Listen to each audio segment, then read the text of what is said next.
Good evening મિત્રો, જય માતાજી, જય શ્રી કૃષ્ણ અને જય દ્વારકાધીશ મિત્રો। અત્યારે આપણે આજે ઘરે છે તો ફટાફટ ફ્રેશ થઈ અને હરિયાળી ખતરાટો મારવા આવી ગયા છે।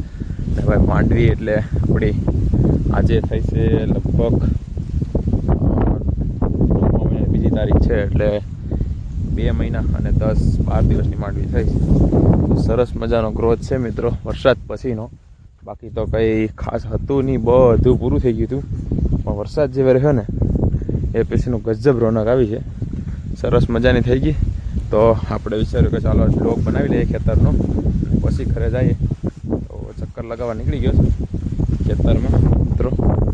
અને તમારે કેવી છે મગફળી કહેજો, અને જો આમાં ઈડ કળાઈશ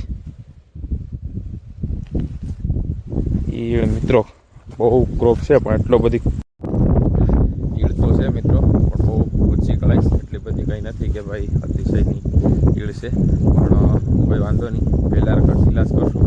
બાકી આ જે દેખાય છે ને ગ્રીનરી, એ આપણી ગાયો માટેનો ગ્રીનરી છે ને, એ સૂકો સારો છે મિત્રો। તો આપણે એ ન વેસ્ટેજ જાય એના માટે થઈને મહેનત કરવી પડીએ, કે માંડવી તો થાય જ, મગફળી તો થશે જ।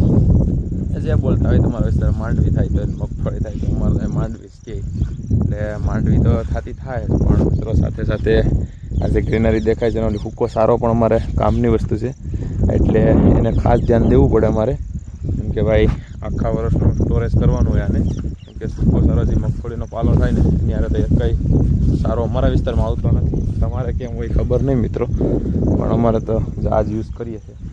તો બસ ફરતે ચક્કર લગાવી અને પછી નીકળીએ ઘર બાજુ। જય ગૌ માતા।